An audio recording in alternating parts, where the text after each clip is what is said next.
Hello, good morning. You're welcome to your number one tourism show, Good Morning Tourism, right here on CHTV. Of course, my name is Erica Mitaohene. And then this show is not only for travel enthusiasts, but also for anyone who is so passionate about tourism. Of course, I am not doing this alone. I have here with me my very own guest, which they will be unveiled after this quick commercial break. Do stick and stay with us.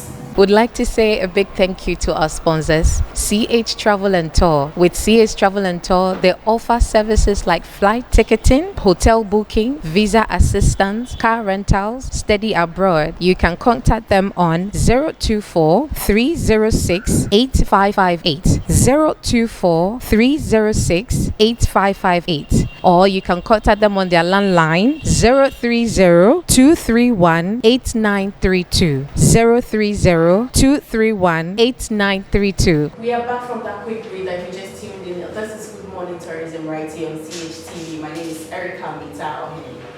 My immediate left, I have here with me Mr. Samson Kofieti Afro, who is the CEO of Justly Travel and Tour. And then I have here with me Esquire Kojeje Fibonsu, who is with Sundown Legal Services. You're welcome. I love your shirt. It's so colorful. Thank you. Is it planned? Because I had the mom said to them, you are giving us a royal or sea blue. Yes. It looks so good on you. Yeah. Should it be your favorite color? Yeah, I like colors. Blue colors? Yes. Of course, they look good on you. Hey! Today we are about to dissect a very serious topic. Galamsey, let me start with you, Mr. Samson Kofieti Afro. You're welcome once again to Good Morning Tourism. We all know how rampant Galamsey has become. It is literally out of control. It is very sad, but then it feels like we don't have control by it anymore. And then it is not only causing damage to the country, but also let's channel it to tourism. How has it damaged our natural resources? Let me say good morning to our viewers and good morning to you as well. Galamsey have very big effects on tourism in Ghana because we are dealing with foreigners are coming into the country and illegal mining. I have something here, let me see. Illegal mining causes a lot pollution of our water. And when the foreigners comes into our country, the first thing they have to drink water, good water, wherever they are, hotel or the tourist site, and they have to drink very good water. This is where our water body is not good.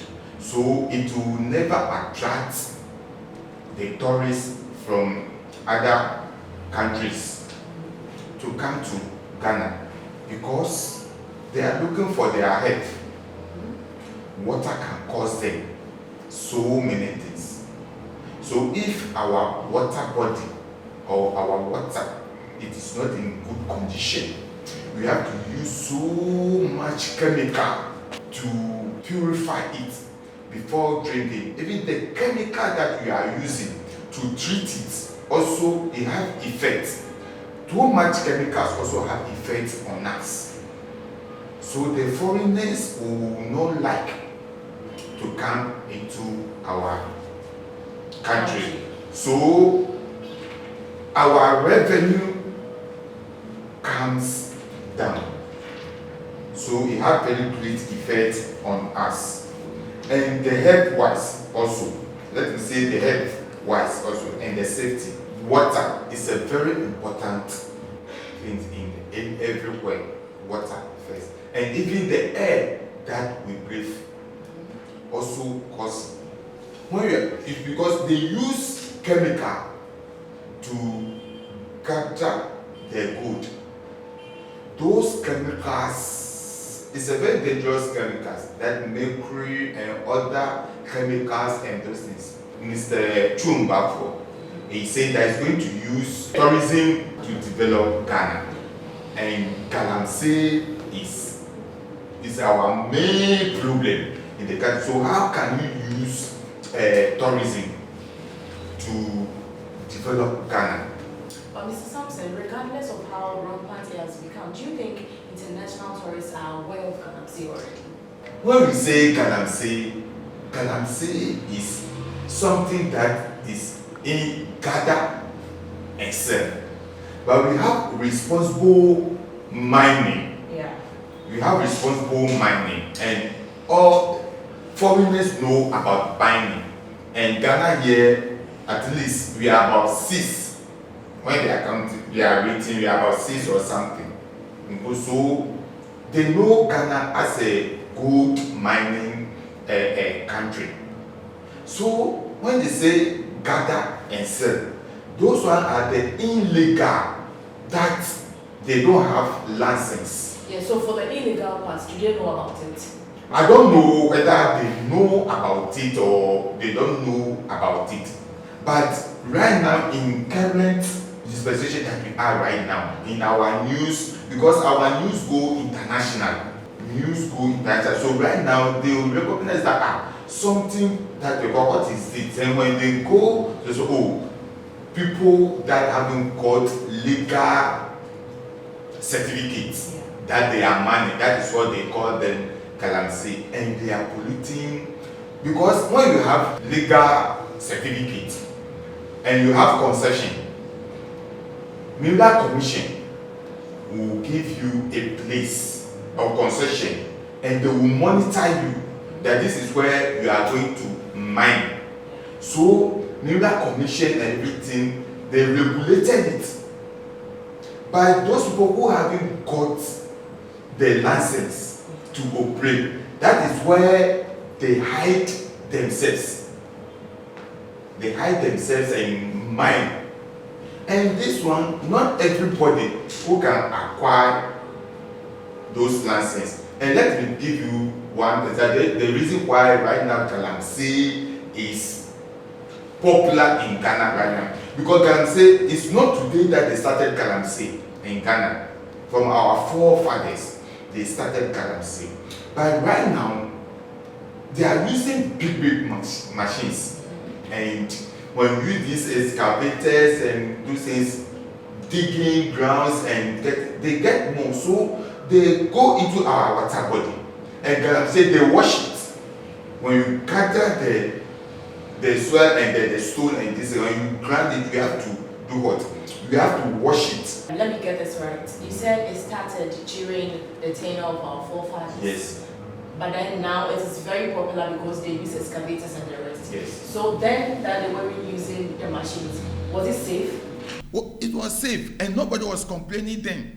You don't hear. They weren't polluting the environment. No. Because they don't go to river body. Mm-hmm. Because when you go to mining sectors, you see they have their, let me say, they do something like a pool. Mm-hmm.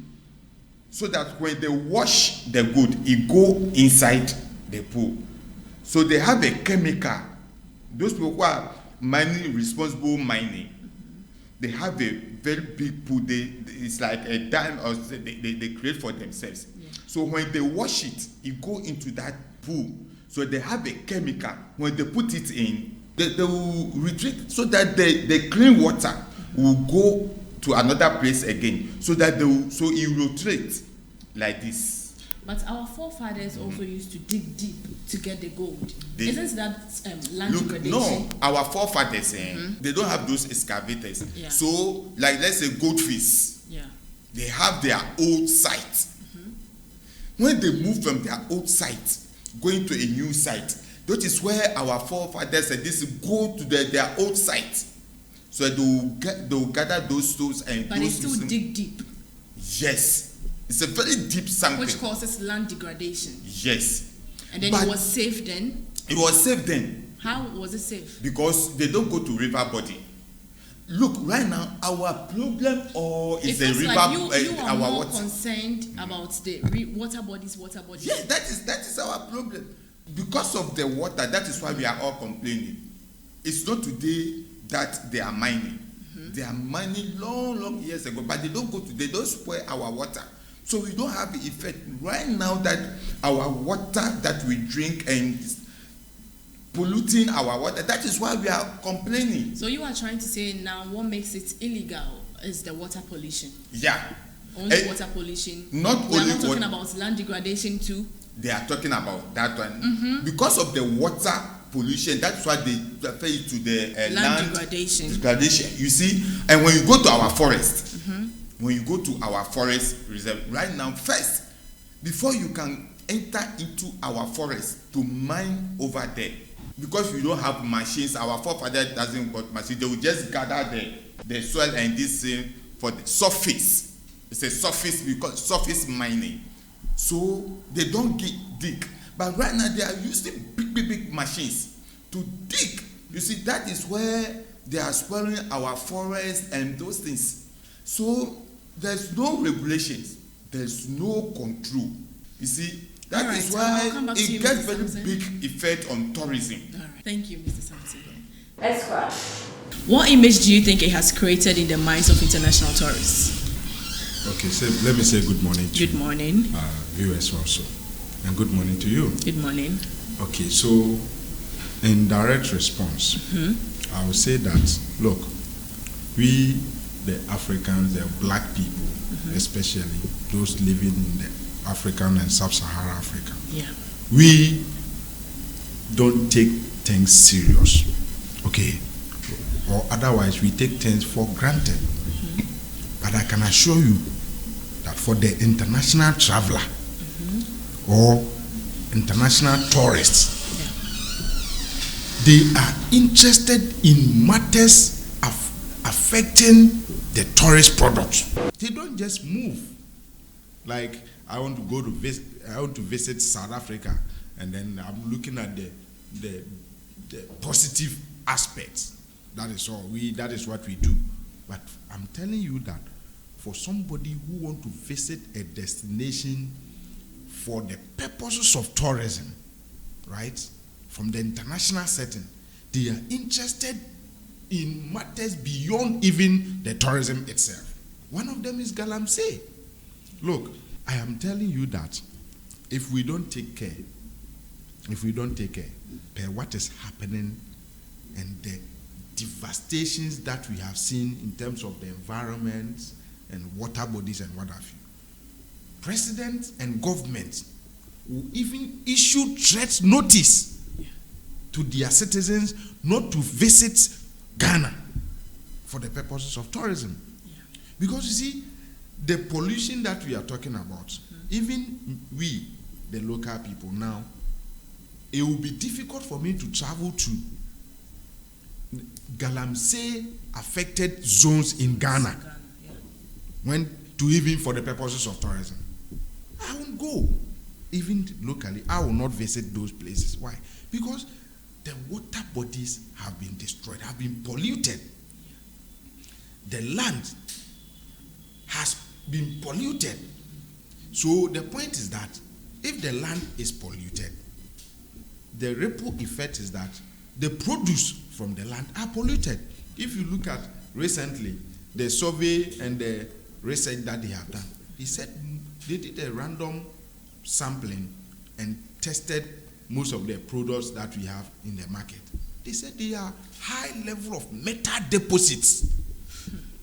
High level of metal deposit found in our foods.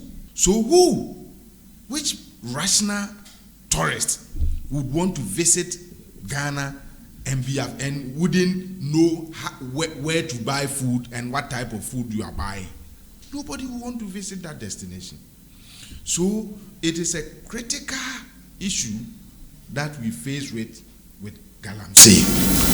And like the question you posed to Mr. Tiafo, look, whatever we show on our television here, even though locally, it is international. So the type of devastations, the water pollution that we are showing in Ghana here goes viral to the international communities. So they also know that this is what is happening in the country. And you see, let me also add that there are, people who travel to destinations, some are enthusiasts. Of course. Maybe they are environmental people who support clean river bodies, people who support forest and what have you. And these are the perceptions that people have before they travel. So even if the food and the water, they will not eat those polluted things. Some people, for the mere fact that you have destroyed your forest alone, will not encourage them to travel to the destination. Some others, when they see you destroying your water bodies or river bodies, that one alone will discourage them from coming to the destination, let alone thinking about pollution itself. So Galamsey is destroying every aspect of our life, including tourism. And I believe that if we don't act now, then we are doomed. Because talking about we acting now, what role do you think the government regulation can actually play in curbing Galamsey? So you see, let me start that. We are where we are today because of one, needless politics. You understand? We have virtually politicized the issue of Galamsey from one government to the other and to today.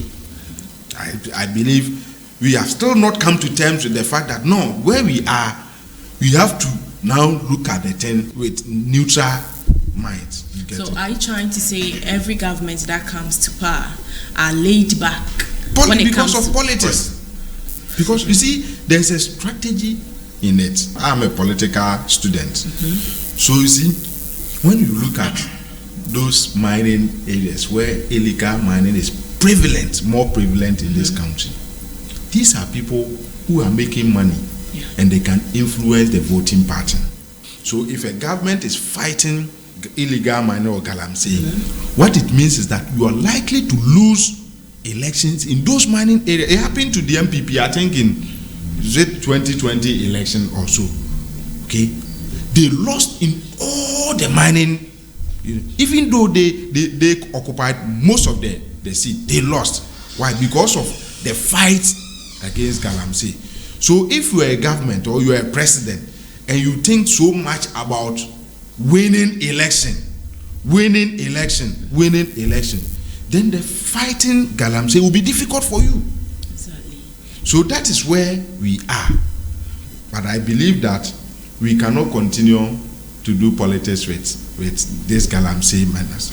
It is dangerous. I have gone to Takwa, Sefi also, Sefi Debiso, Sefi Amiaso. I have traveled to all those areas. Okay, and I'm saying that if you sit in Accra or you sit in Kumasi town and you have not traveled to Amansie, and or Manzon Kwanta, Edubiase, and all those things, you think you take it for granted. Let me put it like that. Yeah. But I'm telling you, if you travel between Sefioso and Takwa, and you see the level of devastation, how bad is it? It's so I traveled there during daytime. So around this time, I was traveling from Sefioso down to Takwa. Yeah. And see, the amazing thing is that there are police barriers intermittently on the road from between that stretch. Yeah. But just right in front of police, Galamsey is ongoing. Right in front of police. When the police barrier is there, they are there, mining. Some with caterpillars, some with excavators, others without them, and it is everywhere. And they don't mind? They don't mind, but the police people are there. Is it that everyone is scared to say something or what? To the point is that, you see, this is money matter. Should it be political all the time? We are talking about precious metal called gold. In mind you, Erica, money can influence a lot of thoughts. Oh, well, yeah. Okay. So all these people, like, I just imagine the task forces that President Akufo-Addo set. Compare them to the task forces that John Dramani Mahama has set. And what is the allegation? These are sometimes military officers, police officers, other state security officers. They get to their destination, instead of fighting Galamsey, they go there and make money. And if they are making money, just recently I saw a certain video on social media where police people were at the site and they were beating the police. They were beating the police people. The police were kneeling down begging. Why? Because they have gone there to take money. They said, you have come here, we have paid you. So, you see, the problem is so complex that if we don't come together as a nation and say, hey, look, we can't continue to do this thing to ourselves. Just recently, when Galamsey came, all along my constituency, Town of constituency, right in Ahafo region. Just last week, I saw escalation of Galamsey for the first time in my constituency. And one of the rivers that was serving rural communities and all those things, go and see. I was sad. You get it? So, Galamsey is a menace. And I believe that we need to tackle the matter holistically. Yes, President is today, I think today is calling, has invited Friday stakeholders, Friday, all civil society groups and relevant stakeholders to a roundtable discussion to find a way forward. But how can the media and the tourism boards reshape the situation? Can they come in any way? The media can only report. As for the media, what they can do is to show the activities to the population. That is what they can do. But if it comes to Ghana Tourism Board or Ghana Tourism Authority, the fight, they say Nyangwala fight. But we all know tourism generates more revenue into the country. It does. So it should be a targeted government policy. Targeted government policy aimed at fighting Galamsey. Yeah. Not one institution of state can do it. Okay. As for Ghana Tourism Authority, they will be helpless in this matter. Because look, it's not just one section of the country. Now it is the whole Ghana. If you like, just recently I saw another one emerging in Doma. But you see, the chief said you will not allow Galamsey in his. But you see, it's not that you allow. If it surges, it surges. Okay. So far, I think it's the Volta region. Is the Volta region that I can think of. Because in the north, even in the northern region, there is Galamsey. So it's broad. And so let us hope that this government stakeholder encounter will bring something positive. Of course. Or will renew government effort to fight this canker. Otherwise, we will all come to a lot. Because, Charlie, this water, everybody drinks water. Yeah. And the serious aspect is that how many people, even in Ghana, can afford just a sachet of water? So many people do not. So many people, they drink directly from the streams and the rivers. The danger is that even if the streams are clean, it may be contaminated. It's sad, Squire. Thank you. In fact, Galamsey is one thing that it is now out of control. And then if we are to sit here and then talk about Galamsey, it could be the whole day. I know you're enjoying the conversation, and then it is getting heated inside here too. So do stick and stay with us. When we are back, we'll look at how Ghana can leverage tourism through healthcare. Stay with us. Would like to say a big thank you to our sponsors, CH Travel and Tour. With CH Travel and Tour, they offer services like flight ticketing, hotel booking, visa assistance, car rentals, study abroad. You can contact them on 024-306-8558, 024-306-8558, or you can contact them on their landline 030-231-8932, 030-231-8932. We are back from that quick turn. If you just tuned in, this is Good Morning Tourism right here on CHTV. Mr. Samson, you seem worried. Well, very. About is it the because of the Galamsey? It is something we can't really talk about all day. So let's look at a different aspect. How can we leverage medical tourism? When you say medical, that is our health. Yeah. Our health. How can the tourism help us to control our health or to develop our health sectors? Yeah. You see, in Africa here, medical tourism, we don't patronize this too much. But Korea, when you go to Korea, medical tourism, that is where they get more money in. Because building medical facilities, pharmaceutical, you see, every year they have semi in Korea, that is medical tourism. Because medical, when you say medical, it's our head. Yeah. So what will help us? But Ghana here, when you say medical tourism, I don't know. We don't, because our tourists and tour operators, because we don't have that facilities and those, so we don't go into it so much about medical tourism. But last time we went to Legon Hospital, the new hospital over there, and we see the facilities, the way they build it, the beds, the patients, how they receive treatment and those things. You see, when you see it, say no, Ghana, we are not up to the standard. But do you see Ghana as a country that can become a medical tourism hub in West Africa one day? When you say one day, yes, we can start from somewhere.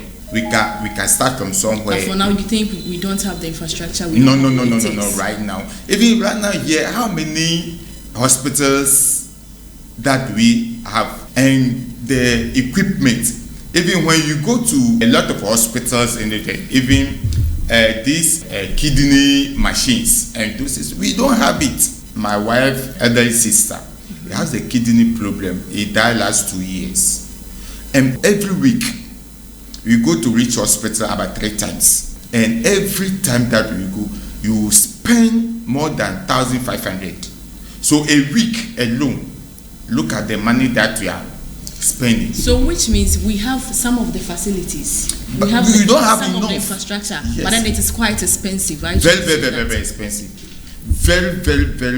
Some sickness in Ghana here, you can't even, if you don't have money, you will die just 2-3 days. You will go. But don't you think we Africans or we Ghanaians sometimes we do not want to patronize our own? That's why we tend to travel outside too.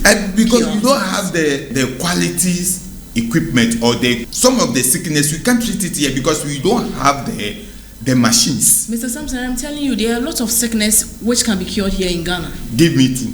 I can kidney failure, it can be cured. Rich Hospital, you just said your kidney, you can't cure kidney.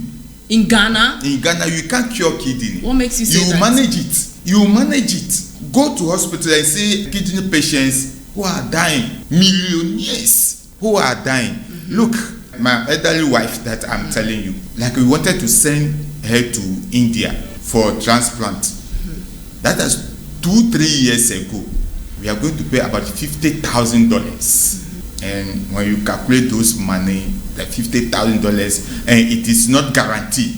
So why can't you really? But then if you are saying this, then maybe you are trying to insinuate that we don't have surgeons in this country. We don't have well-trained doctors. You can't cure kidney. Because you think the facilities are not proper or are not quality enough. It's not that we don't have enough. Come on, kidney, we manage it. We don't cure it. When you say we are curing something that you can cure it and it will never come. And you think that there can't be a kidney transplant here in Ghana? Oh, they do. Even the whole Africa. Tell me one country that we have a kidney transplant. Ghana here, they do all the time. Are you sure? Unless you do not want to patronize them. Yes, they do. At Kolebu, they transplant kidney. Yes. At Kolebu. Yes. Because I know India, the whole India, South Africa, and this is that, but I don't know that Ghana here they transplant kidney. You know, Esquire, we the blacks, sometimes we have this mentality that what we produce on our own are not quality enough. Yeah, so we tend to use that of the whites, yes. Which is a very poor mentality. Okay, so I think this is a very important topic. Mm-hmm. Medical tourism. Yeah. Where people travel to a destination for the purposes of seeking medical care or medical attention or engage in other medical related activity. Of course. You get it. So the question is, can Ghana become a medical tourist destination? And the answer is yes. Why not? Because like the Korea that he mentioned, it is the Korean government that decided to move away from the traditional way of tourism to a particular special field. Okay, so what we need is infrastructure. What we need is training. And what we need is type of medicine that is available. So can we specifically look at this and say, okay, we are creating infrastructure that can contain or draw people to Ghana? Yes.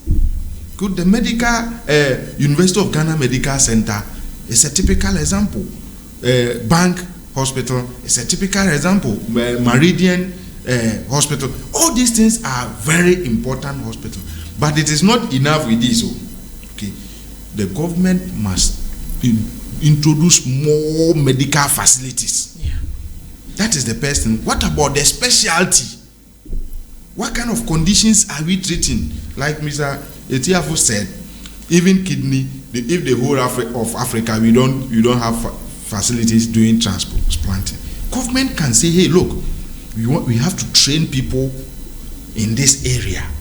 When we do, instead of somebody from Togo going to India, the preferred destination will be Ghana, because yes, we are providing the services and there's none in the sub-region. So that is what we have to do.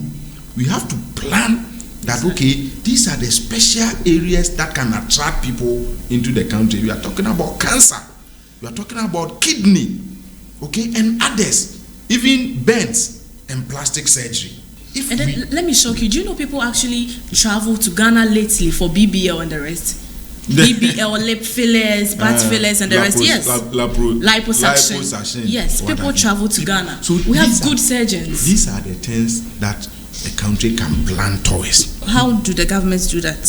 Let me come there. Before I come there, let me say that if you look at the drugs, medicines, and that coming from outside, what did they say? Oh, this is herbal medicine. You see, if you look at, they will tell you that no, look, this is herbally constructed medicine. So it is not like orthodox medicine with preservatives and what have you, and chemicals and what have you. What it means is that we can have a competitive advantage with the herbal medicine development. Me personally, I prefer to take herbal medicine than to take orthodox medicine. But how many of Ghanaians, how many of us would want to do that? That is why I'm saying that, look, if government makes a directive or a direct policy to support this herbal medicine and make sure that whatever they are producing is potent and it is in accordance with right method of production, okay, it's about trust. People feel that, oh, as for the herbal medicine in Ghana, anybody, some quack herbal practitioner can find his kitchen somewhere and be producing herbal medicine. So we don't have faith in how the FDA is not doing their jobs well? It's part of it. It's another part of it. Let me tell you something. Lately, an agency brought up medicine called the Kofa mixture. Kofa mixture, Coke and Fanta. They mixed Coke and Fanta. They wanted to test the FDA, and then they started selling it. Do you know it was approved by TV stations? Some of these TV stations were advertising it without checking whether it was approved by the FDA or not. They don't do that. When you take your medicine or drugs or whatever to the media stations, lately they don't even check whether it is approved by the FDA. They just advertise, and then people were buying it. Elsewhere, that radio or TV station will be sanctioned severely. If you don't take care, your license will be revoked.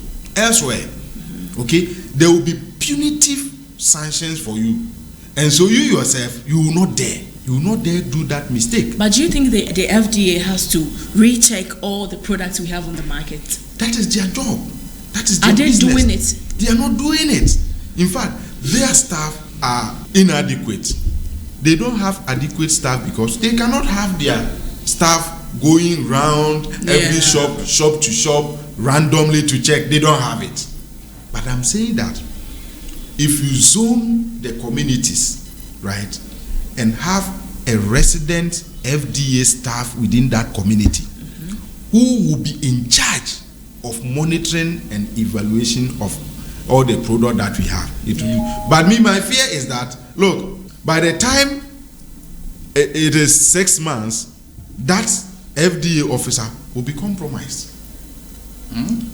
See, it is difficult to ensure standard in this country or ensure the right thing in this country, because the people that will be appointed to ensure will become, they are interested in taking money from the people that they are going to supervise than ensuring that the nation benefit. People, that is why we are struggling with Galamsey. Why? Because people are interested, okay, let me get my money, go and build my house, buy a big car, whether people will die or people will be infested with these dangerous diseases, or they don't care. But Esquire, do you think there is enough collaboration between the tourism and the health sectors? I have not seen, maybe it exists, but I personally have not seen the collaboration or the relationship between the tourism itself and the health sector. I believe that is why the Ghana Tourism Development Company, I think this is part of their responsibilities, to make sure, look at the thematic areas. Which area of tourism do you want to develop, or must we develop? Yes. If you think that the health sector is an area to be considered, then there should be a relationship. There should be a collaboration between GTDC and health sector, the stakeholders in the health sector, so that whatever they are doing, they will tailor it in the context of tourism. Okay, so now if it is about introduction of new hospitals, what are we introducing? Will it, or is it a potential to attract people from even outside to the facility? This collaboration is what we need. But oftentimes we don't do it because we don't have a plan. I have always maintained that we are staggering. We are doing things on our own because there's no plan. If there's a composite plan for tourism development, and we have factored in the health, medical tourism, we have factored in sports tourism, we have factored in the attraction, the hotel and everything together, we will know the strategy to develop sports tourism. And so Ghana Sports Authority will be interested in what is happening, because whatever they do can promote tourism. And so they cannot do things in isolation. Like they cannot sit there somewhere, introduce any policy and without recourse to its effect, whether or not it affects tourism. Do you get it? So I'm saying that if Ghana can take advantage in all these areas, then Ghana Tourism Authority must show us the plan. What is the tourism strategy for the country in terms of sports, in terms of medicine, in terms of health, in terms of attraction and what have you? Let us have it, so that we will be able to evaluate the relationship between tourism development company and sports. So as tourism practitioners, can you have this a package where you market the cultural aspect of tourism and then the health aspect? Can it be like a wellness plus tourism package? Yes, that is what they do. How do you wellness. market that? You see, let me come in over there. You see, when you go to elsewhere, other countries, when you say tour operators, we have various tour departments, like CH Travel and Tour. Yeah. He specializes in medical tourism. So everything about medical tourism that CH Travel is doing, Jessley Travel and Tour specialize in sports tourism. But in Ghana here, all the tour organizations, We do everything. do everything. Yes, and now we have become visa contractors. Visa contractors. But over there, it is not like that. I have one friend, Emmanuel Frimpong. No, Yes, he went to Turkey. Yeah. He's a Ghanaian. He went to Turkey to introduce this medical tourism. He brought people here, but I don't know where they landed it. Ghana here, when you say tour operators and we enter, when they say cultural tour, you are there. When you say sports tour, you are there. So you don't know the details. But outside over there, no, it's not like that. You specialize in one thing. So when I know that tourists are coming from maybe Japan for a medical tour, we know where we directed them. when they are coming from sports tour, we know where we directed them. By Ghana here, we don't have those things. I think we should do well as a country, and then as our tourism industry, we should get these agencies who specializes in sports, health, and then the rest. I think we should look at it and then do well. GTA that have to do that in training before they will give you the license. Which part have you specialized in? That they give you. So when I am introducing somebody, I'm recommending you. I know that I'm recommending this professional. When you go there, you get all that you need. But GTA have to do that. Yeah, they really have to. I would like to take your last remarks for the show. Okay, my last this is that about the galamsey. I'm very conscious about the galamsey. You see, what bring galamsey is unemployment. Yeah. So much unemployment who bring all these galamsey. So because somebody who completed tertiary GSS and this sitting at home 1 year, 2 years is not getting work to do. So when you say that when I went to do galamsey every day, I will get maybe 1,000 Ghana cedi, 500 Ghana cedis every day. Oh, why? I will go there. So you see that right now galamsey community, the population is increasing. So the government have to find solution and look for job for the youths, so that those galamsey this thing will stop. Without that, we can't do anything about it. All right, thank you, Sir Esco. I would like to take your last remarks. Okay, so I think that we need a new strategy to fight the galamsey. We have done these things, it's not working. Yeah. So that is why I want to support the stakeholder engagement with the president. They should think outside the box and come with new way of solving this strategy, this menace. Yeah.